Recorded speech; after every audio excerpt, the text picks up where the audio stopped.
Morning, May 26, 11:26 UK time, and let's have a quick look at the news, the financial news. What drives the economies?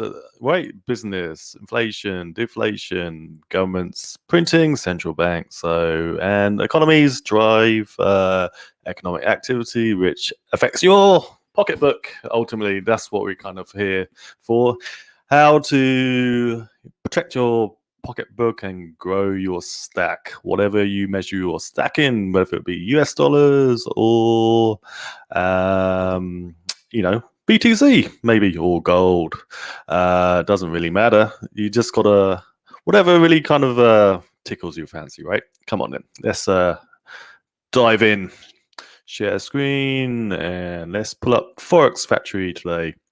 Is there anything going on in the world of FX? Let's find out. So, no big movement on the pairs. All kind of stable. Aussie dollar, US dollar. Aussie dollar, US dollar, the biggest mover. I know, New Zealand dollar versus USD. Let's bring that up on TradingView. New Zealand dollar, so we Forex. I think the Aussie and the Kiwi should kind of outperform. New Zealand dollar, US dollar. Let's have a quick looky-loo. Let's take a monthly view. Auto. Yeah, these currencies down there, the Kiwi and the Aussie, are wild. They swing about more wildly than the euro, right? Euro USD. So let's see. You got a double top. You got a little kind of wedge breakout. Why was the Kiwi getting hammered so hard during this period, 2014, 2015? Interesting. So we're kind of building floors, right? 47, 49, 54. It doesn't want to go back down to this level.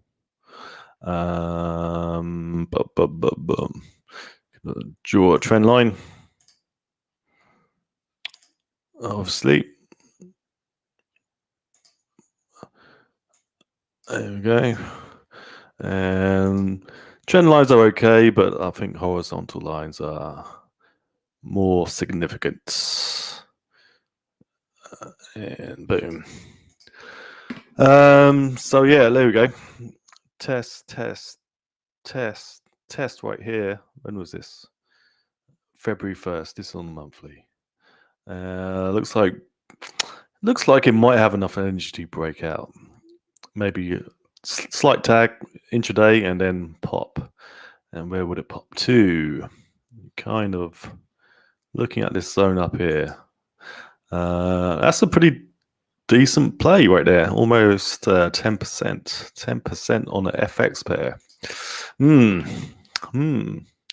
Interesting. And let's throw on stochastic. Yeah, looks like it's embedded. This is not overbought. This is actually showing strength. Showing strength in the trend. And the good thing about FX, they kind of follow trends a little bit longer. As you can see, let's do a hike in. So you can, if you catch a trend, and look at this break. Look at this break. 67 all the way up to 73. Good old trade, right? Okay. And let's look at the Aussie. And this should do well on the back of gold doing well. This is probably your purest FX play for gold. Purest FX play for gold. Even though they're not a huge miner, I don't believe anymore. I'm not too sure. Most of those big mining companies in Australia have been either merged or got bought out, I believe. I haven't been following the mining industry as much as I did before. Seems like he wants to pull back slightly. Right. possibly, but it could be a weak pullback. What's the old high? $1.10. So let me get this right. At the peak, one Australian dollar would used to buy $1.1, and this low here, wow, 55 cents. Got cut in half.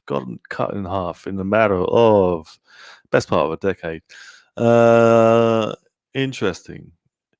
Australia never went through a recession in 2008, I believe. They were kind of linked to China, so quite closely, right? China never went into recession.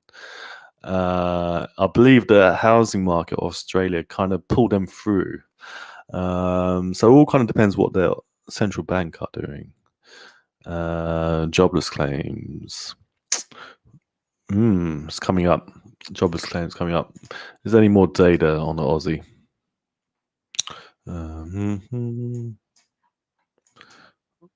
Let's see. This is all American. This is Australian specific. Okay, broad money. Is that 2.4 trillion? RBA cash rate 0.1. Everything's that. All central banks are not offering any interest rates because of the amount of money printing that's going on. Anyway, any major news today? Any major market moving events? USD crude oil inventories. Okay, let's have a look at the graph. Previous 1.3 million forecast. This is good. This is bullish. This is indicating economy opening up. US driving season. Maybe people will want to be going on vacation, etc. Let's have a look at the graph. So even, let's see, this is on the weekly, I believe. Yeah, weekly. What caused this oil inventories to rising? Rising is bad. Rising means a slowing economy, right? So during lockdowns, inventories rose, and you had March, COVID crash. When oil went to minus $37, the inventories were rising. There was not enough storage. So that's, I guess, got worked off during the summer season. Even during lockdowns, that got worked off. That's good. So producers kind of adjusted, right? Probably turned off the refineries and so on. Okay, let's close that down. But let's see. FOMC member Corey speaks, not actual data. So just jawboning is going on right now, I believe. Credit Suisse economic expectations. Previous 68.3, 72 point. Let's have a look. Detail.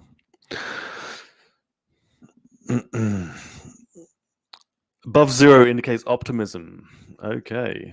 So leading indicator of economic health, investors and analysts are highly informed by virtue of their job and changes in their sentiment and can be an early signal of future economic activity. Survey about 30 institutional investors and analysts, which asked respondents to rate the relative 6-month economic outlook for Switzerland. Okay. How low did it go? Wow. Look how low it went. Basically, minus 45. I think you have to go way back. Yeah, back to the GFC. What happened here? I'm not too sure. I don't know the history of the Swiss economy that well, but optimism coming back. Oil inventory is going down, optimism going up. So, yes, detail close. Yeah, no major market movers going on right now. Any news on their website on the Forex Factory? Does deglobalization make economies more resilient to recessions? Interesting. From banker underground.com. Japan's government cuts economic view in May due to impact of COVID-19. I wonder if the Olympics is going on yet. I know the Japanese population seem to be against it amidst ongoing health scare and concerns. China overtakes Germany as UK's top import market. Yeah, I covered that yesterday. Here we go. This is important. Dovish Fed speaker weighs on US dollar yen. Dovish. The dollar yen is trading flat early Wednesday after closing nearly unchanged the previous day, despite the lack of progress on the day. Investors also starting to position themselves ahead of Thursday's US preliminary GDP. Okay, that's pretty big tomorrow. Weekly unemployment claims tomorrow. Tomorrow's going to be a big day. Durable goods reports on Friday, reports on core. Is that producer expectation? I forget the name of that C. Never mind. I'll look that up. Trade balance, personal income. Yeah, this is a big day tomorrow. Okay, let's go back. UK Sunak to propose powers to block London's stock listing on security groups.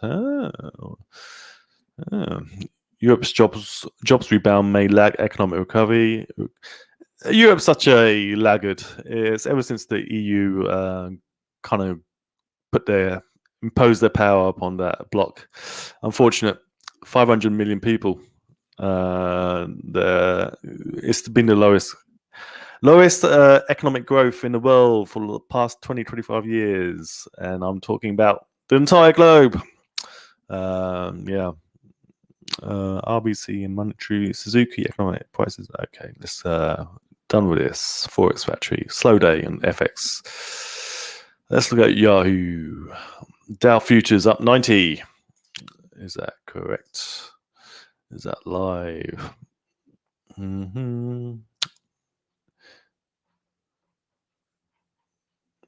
Where is my Dow chart? Here we go. Up 58 right now. Up 58. It's kind of hanging around in the tops. The high is 35,000.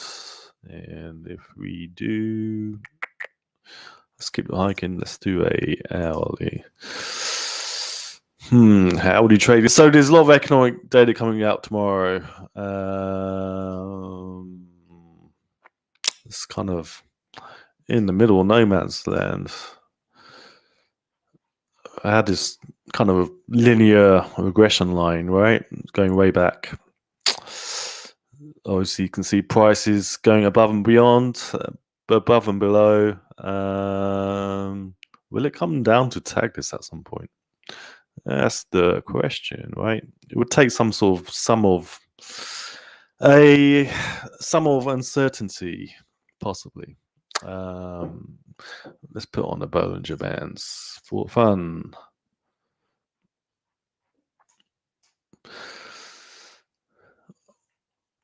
Doesn't look too bad on the Bollinger. Tightening here, pop up there. Let's do a bar chart. And what is our trend? This is the previous high. We're above the 18. What's this high? 34,483. 34,383. You could potentially have that breakout play to the upper Bollinger Band. That's basically 300 points away. 300 points away. Let's put on a slow stochastic. Again, neither overbought nor oversold. It's just hanging around the middle. It needs some impetus, some economic news, some earnings boost, or some driver, right, to get it going again. It could keep on going and break out the 35. My long-term projection is 64,000 for the Dow at some point this next coming few years. So probably before 2027. So almost a double. Favorite stock? There's quite a few, but 10 cents should be a holding if you believe the China story. You should. Um, yeah, 10 cent looks good. From the high of 99.4, came down to basically the 618 retracement and formed its low here at 73. Is that 73? 73.2. Currently at $78. Let's draw a hike in. Clean things up. Yeah. Which high needs to take out? This high here, 79.55.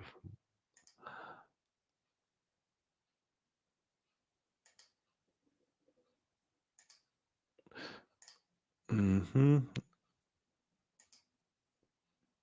79.55. Which could bring into play the upper Bollinger Band around 80. But this should be a long-term accumulation. It's good stock. High earnings growth. Look at that surprise, 80% upside surprise. And how was this earnings? Again, surprising to the upside. So they're keeping estimates down. Basically over delivering on their estimates, right? That's always good. Earnings surprises, positive, always should be a good driver. So on this day, people came back down to test 61.8, even though this earnings were good. Interesting. Anyway, let's go back to Yahoo Finance. Wall Street impatiently waits for inflation to pass. Really? Isn't inflation good for asset prices? The inflation forecasts, like everything else, have been too conservative. Yeah, always have been. Well, they keep on taking out stuff that is important for you to live, right? Housing, and basically the basket keeps on getting shrinked for what they measure inflation by. Judging the resilience of the U.S. economy, and inflation data is no exception.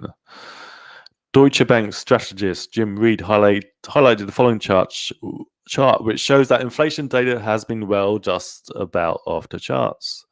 Can I click on this? Last 10 data points. US inflated data surprises index. Last 3 data points. Okay, it's always kind of surprising, right? The last, since about, this is the COVID crash, I believe, January. And then ever since then, it's been off the charts. Yeah. Inflation data surprises are running at the strongest on record. Reed notes that unlike during the financial crisis, downside surprises to prices that weren't seen during the pandemic recession, while the upside shocks always exceeded any prior cycle. This time is different, or so the saying goes. And in Reed's view, this calls into question the insistency from economists and Federal Reserve officials that inflation pressures will prove to be transitory. That's kind of what they're telling the Fed right now. It's like, we've got high prices for a month or two, right? Maybe 6 months while the economy opens. But once it kind of bleeds into the system, when you got your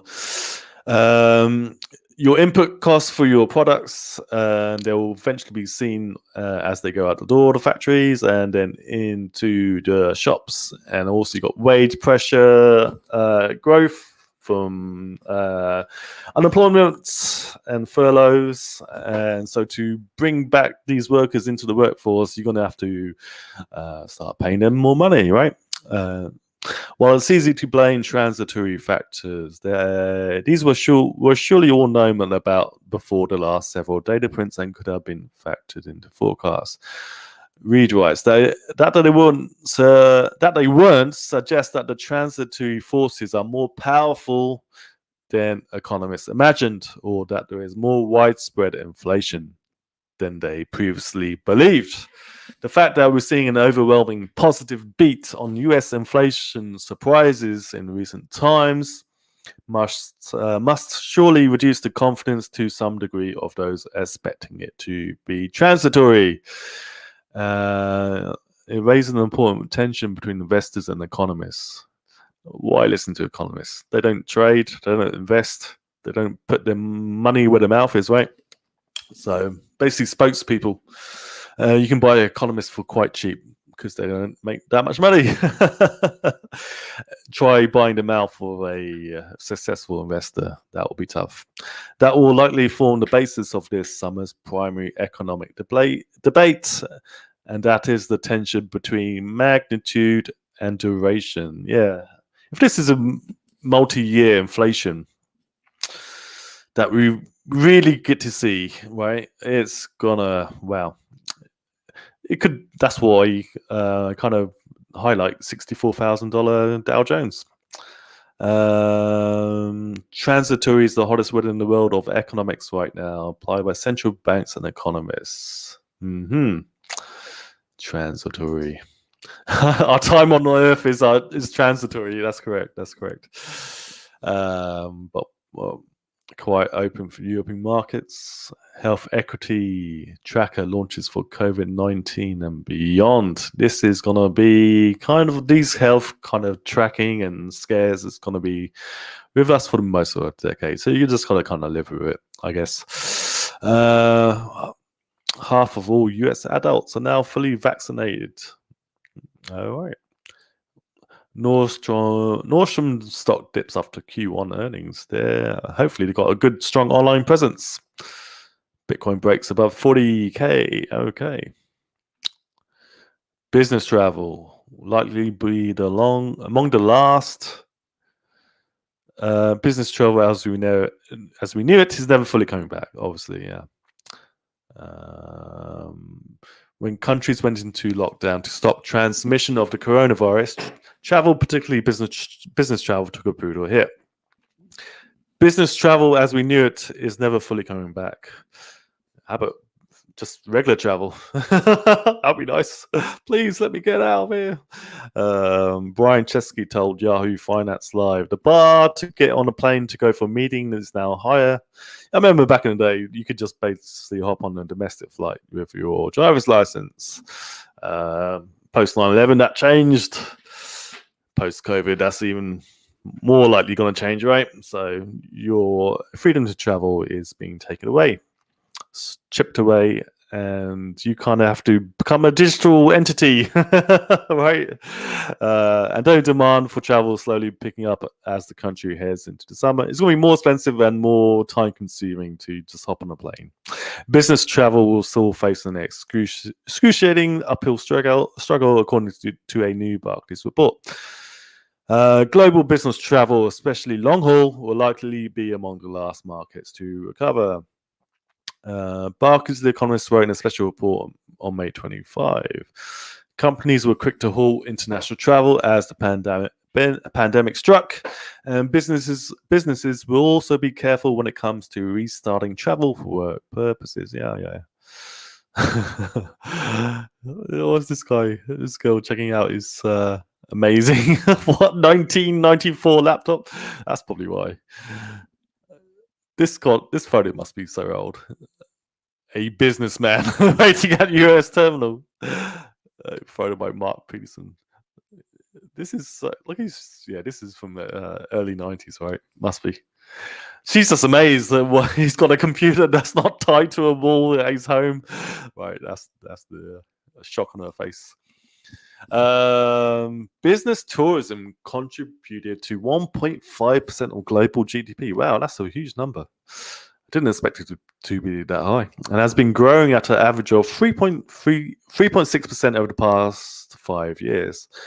US and China account for nearly 45% of all global business travel, but they make up 12% of airline passengers, but twice as lucrative. Yeah, because once you just charge it on your business account, you pay the business seat. You're not really worried about what it costs. that cost gets written off as a for the business, and so do they have to pay taxes on it from their revenues, etc. 75% of airline profits in some cases. Wow. Okay, slow recovery. My husband of 30 years has been hiding income in a secret bank accounts with his mother's help. Shock and horror. The level of planning reflects this. Let's click on it. It got me clickbait.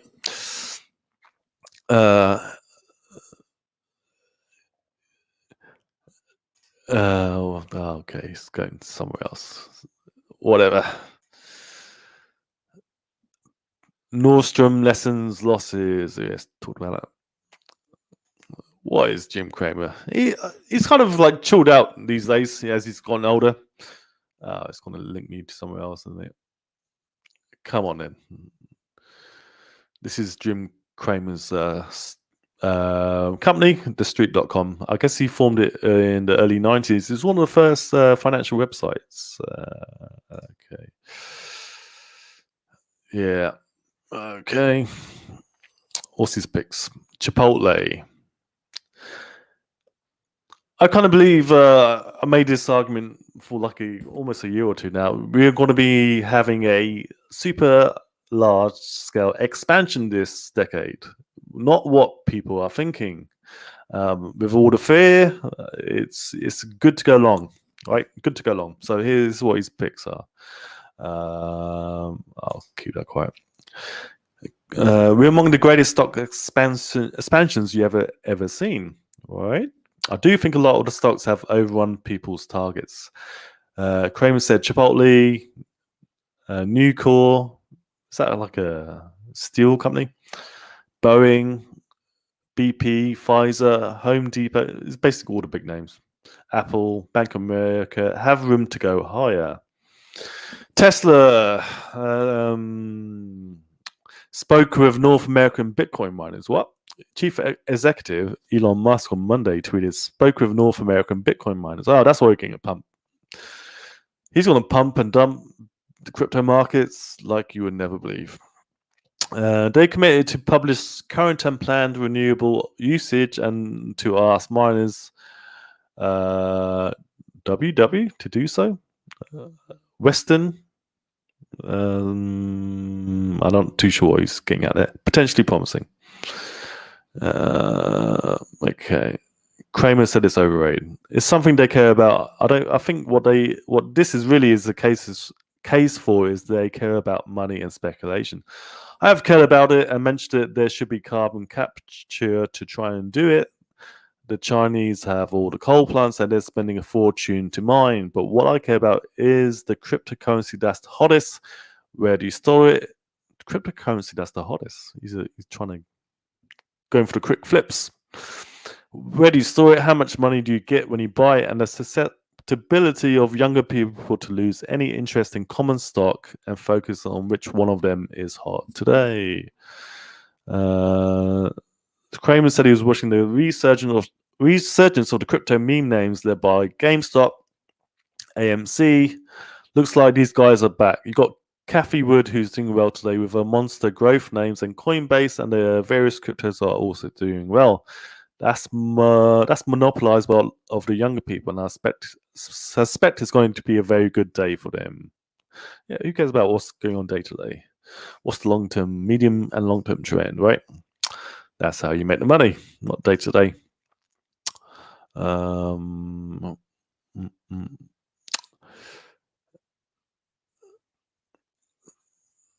Okay, Yahoo Finance is done. Let's take a quick look at zerohedge. Here we go. This is better. It's more Yahoo Finance is kind of, a mouthpiece. Free charts every gold investor needs to see right now. Gold should do well this year, as well as the miners should do even fantastically well. I think they are really cash flow positive now. Yesterday, I noted that gold is telling us that the Fed is indeed going to let inflation run hot. Remember, the Fed can stop inflation at any point by tightening monetary policy. If the Fed were to announce tomorrow that it's hiking rates 3% while ending its QE program, inflation would be dead. Yes, it's all about the balance sheet of the Fed. With that in mind, the multi-trillion-dollar question over the last few months has been, will the Fed act to stop inflation before it gets out of control? I believe gold has finally given us the answer. It's nope. Is this from today? Tuesday, May 25th, yesterday. Gold has just broken out its 9-month consolidation with conviction. Gold is above the 200. Okay, 200 is at 1850. The upside target for that bull flag is north of 2400 per ounce. During major gold bull runs in gold miners typically outperform the precious metal by, oh yes, they do. They go nutso. When GDX outperforms gold, this line rises. So he's got the gold miners divided by the price of 1 ounce of gold. I think the GDX is around $40 for the ETF. Yeah, that's beautiful, isn't it? Beautiful, beautiful. And look,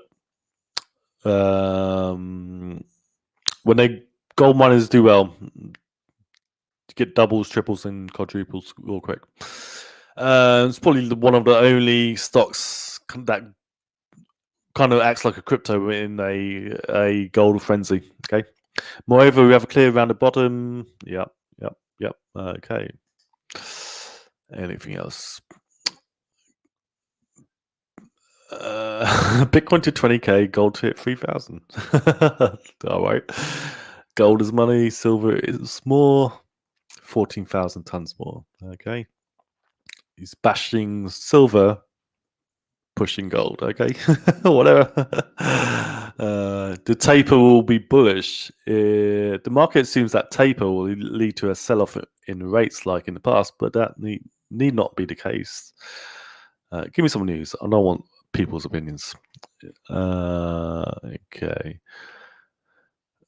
Soaring prices. So yesterday was the Case Shiller housing report, right? It was up. Yeah, so Tyler, he does really good articles. I think he's the creator of this website or the main author. Here comes the hangover. Soaring prices result in record crash in home appliance buying plans. For the past several months, we have warned about the pernicious effects soaring prices having on both corporations. Buckle up, inflation is here. Consumers, this is not transitory. Hyperinflation fears are soaring across America. So the last time that really happened was in the 70s, right? So it was a brief period of the hyperinflation, right? Back end of the 70s, right? During the mid 70s, you had a commodity boom, but then it was the fear of inflation was like went across the population in I would say a couple of year period, the general population, prompting even otherwise boring sell-side research to get hyper exciting, with Bank of America predicting that transitory hyperinflation lies ahead. If they're all selling this hyperinflation, then it's probably not going to happen actually. Right, the bankers. But none of this has spooked the Fed into conceding or believing that inflation is anything more than transitory. And maybe just this once, the Fed has a point, because all else equal, by which we mean lack of rising wages, the best cure to higher prices is, well, higher prices. Yeah. Asset bubbles that pop are hugely damaging to economies. Presenting Exhibit A, understanding that Biden's stimmy bonanza is about to end and that soon they will have to live again within their means. Americans' buying intentions 6 months from today, as measured by the Conference Board, have cratered across the 3 major spending categories: homes, automobiles, and major household appliances. It's amazing how much Americans buy. Like $60,000, $70,000 trucks, right? They just burn through household appliances, it seems. The homes are kind of built for like 30, 40 year lifespans. So it's a continuous churn when you live out in America, right? You have to keep buying more crap, right, for your big old house. which is always gonna be falling apart. Right? Yeah, don't do it, people. So you're better off renting. Consumer spending intentions. Wow, it is dropped. The drop was so massive it amounted to the biggest 1 month drop in intentions to purchase appliances. Yeah. Okay. Look at this huge pop. When was that? 2010. Home buying intentions monthly change. Wow. This confirms what we noted earlier, namely a record divergence between crashing home buyer confidence due to record home prices and soaring home builder confidence. Yeah, home builders kind of always get it wrong, right? When you're in that so deep into that business of making and selling homes, you like always going to believe that it's going to keep on going, right? Because it's kind of self-delusional because your paychecks are dependent on more interest in new homes. Guess which one will matter in the end? Exactly. The buyer's home buyer confidence. Wow. It's rock bottom. Wow. It really is rock bottom. Home builder confidence, all-time high. Wow. What is going on in the States? This, for better or worse, screams stagflation, as Lynn Franco, Senior Director of Economic Indicators at the Conference Board, said while consumers' assessment of present-day conditions improved, consumers' short-term optimism retreated, prompted by expectations of decelerating growth and softening labor market conditions in the months ahead. I know a few people in my crypto community that are cashing out California, big time. Smart moves indeed. While it's clear why stagflation will be worse, we say better because if nothing else, these data confirm that US consumers are now tapped out. Ooh. Unless the credit taps are opened up. If not today, then certainly 6 months from today when Biden's trillions. Well, one way to do that is to offer up more HELOC loans, like at 0%, right? Tapping your house equity. Spending spree will be over. And for those saying wage hikes may be permanent, we have some bad news. Employees know very well that the extended unemployment benefits bonanza ends in September, at which point millions of currently unemployed. It's kind of basically a Mexican standoff, right? Employees won't pay the high wages because they know September you guys will be desperate. And so the smart guys who's sitting at home right now should be like stepping into the workforce if you need to, right? Should be, right? Workers will flood back into the labor force, sending wages sharply lower, and it is why instead of raising base pay, most potential employers offer one-time bonuses. Oh yeah, here's $500. Take the wage, slave. You pleb, serf. Which, as the name implies, are one time. As for high wage presses, well, just wait until October when everything reverses. Uncle Sam is no longer a better paying competitor to the US private sector. And wages will slump. What does this mean for the economy? Well, all those producers and retailers who got used to bumper demand and pushed their prices sharply, not so sharply higher, will face a stark choice: either drag prices right back down or sell far fewer goods and services. That or just wait the next bailout. One thing is certain: 6 months from today, the US economy will be far, far uglier. Christmas time or November will be Thanksgiving. Pleasant. Got that to look forward to. Brazil's coffee output plunge could mean Starbucks prices are about to rise. Ooh.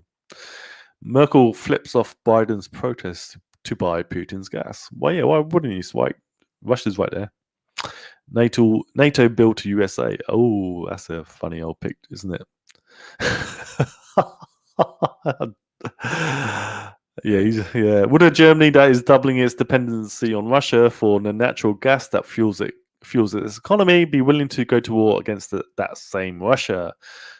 Probably not. And send German troops to fight alongside NATO? Probably not. Once this guy controls your economy, food, energy, and that pipeline, you're his woman, or something worse. Um, Bow down and kiss the king, right? Mysterious agency offers French influencers money to denounce Pfizer vaccine. What? China expands influence in Africa by building government facilities. Wow, that's beautiful, right? West starting to counter. CCP has been focusing on funding and building government buildings for African countries. So you build their beautiful new political centers, and the people that walk through the front door are basically paid by the CCP, right? You become their cuck. And Africa is the richest continent in the world. Africa is the richest continent in the world in terms of resources, in terms of population growth, in terms of growth in general, right? Asia is definitely the wealthiest now. Number one wealthiest continent is Asia, or economic bloc. Europe has been stagnant for decades and will continue. It seems like there's nothing going on economically in Europe. Still a beautiful place. America needs to rechange its economy. I think it's going to be a lot of high tech stuff coming back to America, but it will be at position number 2 rather than number 1. Visualizing the copper intensity of renewable energy. Yeah, of course. The energy transition is creating massive demand for a range of minerals. Copper is one such mineral, and which stands out due to its critical role in building both the technologies as well as the infrastructure. Let's look at the copper chart. It's been going gangbusters. Futures. Copper. Let's have a look. Will you let me look? June.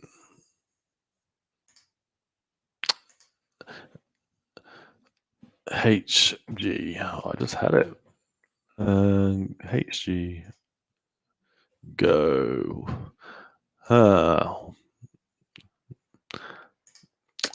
Let's do. Maybe there's a copper ETF. The futures are not cooperating. Oh, here we go. Comics. Was I pulling up the MCX? Here we go. $4.52. Is that an ounce? Let's go back. Let's do the monthly.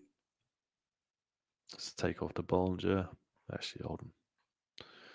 It's been a runaway market. It's been an easy trade, right?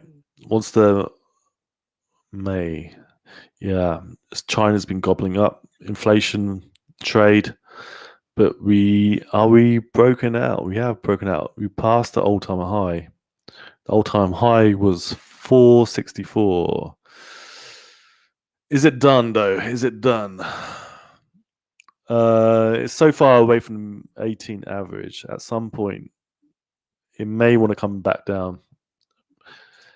When trades get too crowded, smart money kind of takes money off the table, right? Maybe a pullback. A pullback is an order.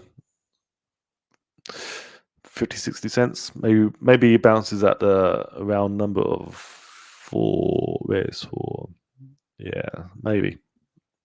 That would make sense. Boom. Then it can confirm.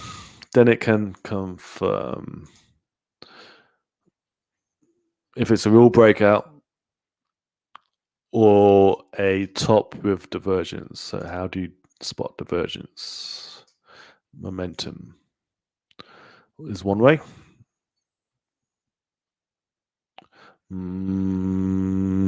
Yeah, it's kind of tough to determine, right, on the monthly chart.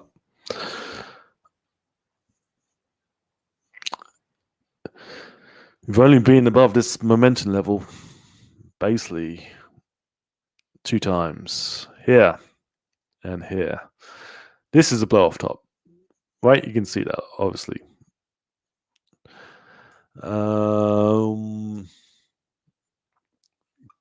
Sort of a weird cup and handle. Sort of. Patterns don't have to be exact, right? Just kind of a general.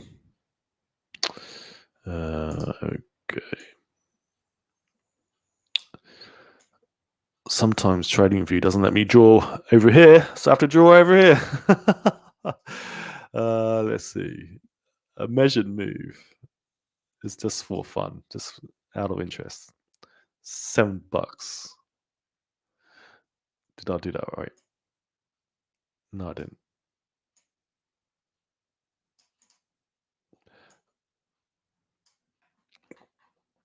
Auto.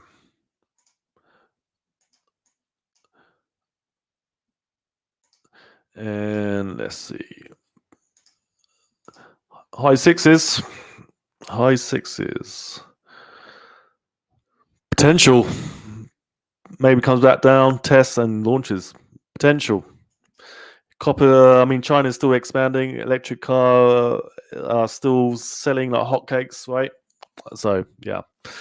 I think I'm going to end this video now. Eating meat is a norm almost everywhere. Yeah, seeing Greta will be pissed. Yes. In only 5 out, I eat meat every day. Try and go for red meat. And sometimes I do salmon as well. In only 5 out of 39 countries, Indonesia, the United Arab Emirates, Pakistan, China, and India, fewer than 80% of respondents said that they ate meat. The latter country has the lowest score of 43%. Meat eaters. China, which has the second lowest result in the survey, still counted 75% of respondents saying they ate meat. Eating meat is the norm almost everywhere, apart from India. A bunch of vegetarians. That's why they're so skinny and malnourished. Not malnourished. That's kind of they're skinny fat. There you have it. Low protein intake, high carbs. They love the sweets, and I also love frying up the carbs. So that's why Indians don't do well in the Olympics. Yeah, look at the medal table. It's kind of disappointing, right? Anyway, I'm going to end this video here. Cool. I hope you enjoyed. I did. Some good stuff there. All right. Cheers. Peace. Balaji. I'm out.